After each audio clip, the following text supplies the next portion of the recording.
Selamat siang, perkenalkan nama saya Joseph Siongbing dengan NIM 21302003074. Di sini saya akan mempresentasikan hasil dari UTS analisis saya, yang mana dalam kelompok ini saya sendiri dikarenakan teman-teman yang lain kelompoknya sudah penuh, sehingga saya berinisiatif untuk melakukannya sendiri. Nah, baik.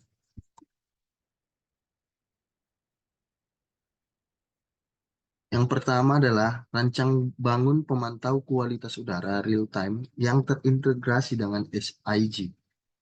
Polusi udara merupakan masalah global yang semakin serius. Dampaknya yang merugikan kesehatan manusia, lingkungan, dan ekonomi mengharuskan kita untuk melakukan upaya pencegahan dan pengendalian yang efektif.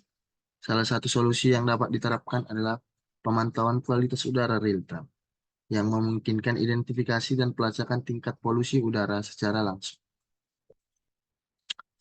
Kemudian yang kedua, bagaimana pentingnya pemantauan kualitas udara. Yang pertama yaitu kita harus melakukan pencegahan, yang mana pencegahan ini melakukan pemantauan kualitas udara yang secara real time yang memungkinkan identifikasi dini dari sumber polusi udara dan pencemaran lingkungan. Informasi ini dapat digunakan untuk melakukan tindakan pencegahan yang efektif, seperti kita dapat mengurangi emisi dari industri atau pengaturan lalu lintas. Kemudian yang kedua itu pengendalian. Maksudnya di sini adalah kita melakukan pengendalian dalam hal data pemantauan kualitas udara real time yang kemudian dapat digunakan untuk mengevaluasi keefektivitas untuk pengendalian polusi udara. Informasi ini juga kita bisa membantu kita dalam pengembalian keputusan yang tepat untuk meningkatkan program pengendalian polusi udara. Kemudian yang ketiga yaitu kesehatan masyarakat. eh, Pemantauan kualitas udara real time memberikan informasi ini mengenai risiko kesehatan yang terkait dengan polusi udara. Informasi ini nantinya dapat digunakan untuk memperingatkan masyarakat tentang risiko kesehatan dan mendorong mereka untuk mengambil langkah-langkah pencegahan. Kemudian yaitu perencanaan, yang mana apabila kita melakukan pemantauan kualitas udara secara real time, maka ini dapat digunakan untuk merencanakan pembangunan kota yang lebih berkelanjutan dan ramah lingkungan. Sehingga informasi ini dapat membantu dalam mengidentifikasi area dengan kualitas udara yang buruk dan mengarahkan supaya pembangunan ke arah yang lebih sehat. Kemudian, bagaimana sih konsep sistem pemantau kualitas udara real time? Yang pertama yaitu kita akan melakukan pengambilan data, yang mana sistem ini akan dilengkapi dengan sensor yang mengukur parameter kualitas udara, seperti konsentrasi partikel debu atau PM2.5 dan PM10, ozon atau O3, karbon monoksida atau CO2, sulfur dioksida atau SO2, dan nitrogen dioksida atau NO2. Data ini akan diperoleh secara real time dengan frekuensi pengambilan data yang dapat diatur. Setelah melakukan pengambilan data, maka kita akan melakukan pengolahan data, yang mana data yang sudah diperoleh dari sensor yang sudah diproses oleh unit pengolahan data nanti akan melakukan pembersihan, memvalidasi, dan mengolah data menjadi informasi yang mudah dipahami. Kemudian data ini disimpan di dalam database untuk dianalisis lebih lanjut. Setelah melakukan pengolahan data, kita masuk ke penyajian data, yang mana sistem ini akan menyediakan platform visualisasi data yang mudah diakses. Kemudian platform ini akan menampilkan informasi kualitas udara secara real time dalam bentuk grafik, peta, dan tabel. Platform ini juga dapat diakses melalui website atau aplikasi mobile. Kemudian setelah penyajian data, kita akan melakukan integrasi dengan SIG. Data kualitas udara yang akan diintegrasikan dengan sistem informasi geografi atau SIG adalah memungkinkan visualisasi data yang mana kualitas udara pada peta digital sehingga memudahkan analisis spasial dan identifikasi sumber polusi udara. Kemudian bagaimana perancangan perangkat keras dalam sistem. Yang pertama yaitu sensor kualitas udara, yang mana sistem ini akan dilengkapi dengan sensor kualitas udara. Yang pertama itu sama seperti yang tadi, dengan melakukan konsentrasi partikel debu, ozon, karbon monoksida atau CO, sulfur dioksida, dan nitrogen dioksida. Sensor ini dipilih berdasarkan akurasi, presisi, dan ketahanan terhadap lingkungan. Kemudian akan kemudian melakukan pengolahan data, yang mana unit ini akan bertanggung jawab dalam memproses data yang diperoleh dari sensor. Unit ini juga dilengkapi dengan microcontroller, memori, dan modul komunikasi. Microcontroller mengolah data, memori penyimpanan data, dan modul komunikasi mengirimkan data ke server.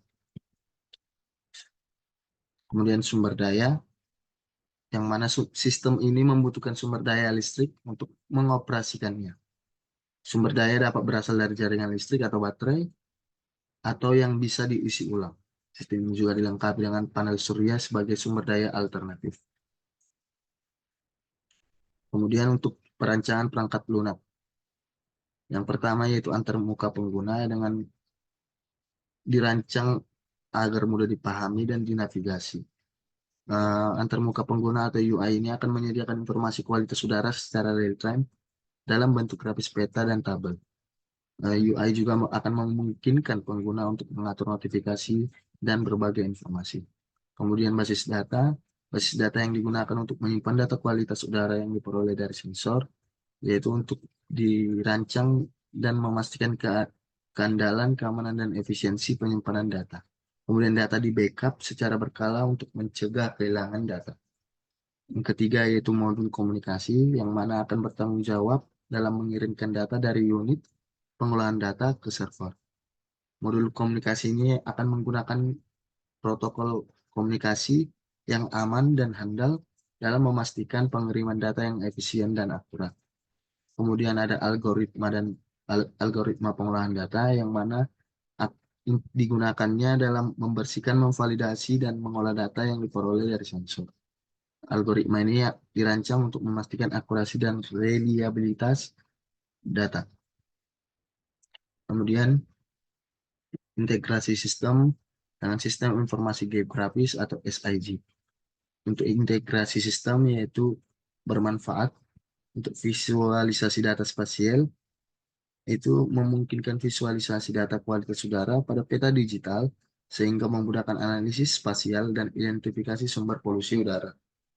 Kemudian identifikasi area berisiko, yaitu untuk memudahkan identifikasi area dengan kualitas udara yang buruk sehingga dapat dilakukan tindakan pencegahan yang tepat.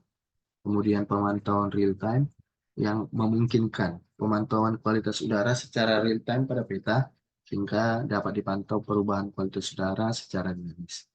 Ya, yang terakhir adalah analisis spasial, yang memungkinkan analisis spasial data kualitas udara sehingga dapat diketahui hubungan antara lokasi sumber polusi udara dengan tingkat polusi udara di sekitar.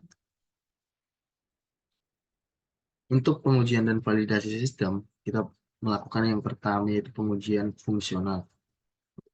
Pengujian ini dilakukan untuk memastikan bahwa sistem berfungsi sesuai dengan spesifikasi yang telah ditentukan. Pengujian ini juga meliputi pengujian sensor, pengujian unit, pengolahan data, platform visualisasi data, dan integrasi dengan SIG. Yang kedua yaitu menguji performa.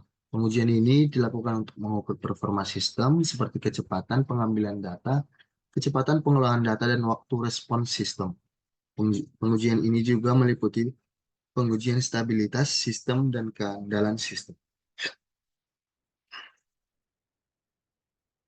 Kemudian yang ketiga, pengujian keamanan. Pengujian ini dilakukan untuk memastikan bahwa sistem aman dari serangan cyber dan akses yang tidak sah. Pengujian ini meliputi keamanan database, keamanan modul komunikasi, dan keamanan platform visualisasi data. Kemudian yang terakhir yaitu memvalidasi data, yang mana untuk memastikan bahwa data yang diperoleh dari sensor itu akurat dan reliable. Kemudian validasi data ini akan dilakukan dengan membandingkan data yang diperoleh dari sensor dengan data dari stasiun pemantauan kualitas udara yang sudah ada. Kemudian untuk kesimpulan dan sarannya yaitu untuk kesimpulannya pemantauan kualitas udara secara real time yang terintegrasi dengan SIG itu merupakan solusi yang efektif untuk meningkatkan kualitas udara di kota. Sistem ini memungkinkan identifikasi dini sumber polusi udara, pemantauan kualitas udara secara real time, dan analisis spasial data kualitas udara. Sistem ini dapat membantu dalam pengambilan keputusan yang tepat, dalam meningkatkan program pengendalian polusi udara, dan menciptakan kota yang lebih sehat dan berkelanjutan. Kemudian, untuk sarannya, untuk pengembangan sistem di masa depan, eh, kami berharap, atau saya berharap meningkatkan akurasi dan presisi sensor, memperluas cakupan pemantauan, mengembangkan algoritma pengolahan data yang lebih canggih, kemudian meningkatkan integrasi dengan sistem informasi lainnya, seperti sistem peringatan dini bencana dan sistem manajemen transportasi. Mungkin itu saja hasil presentasi yang bisa saya sampaikan. Terima kasih.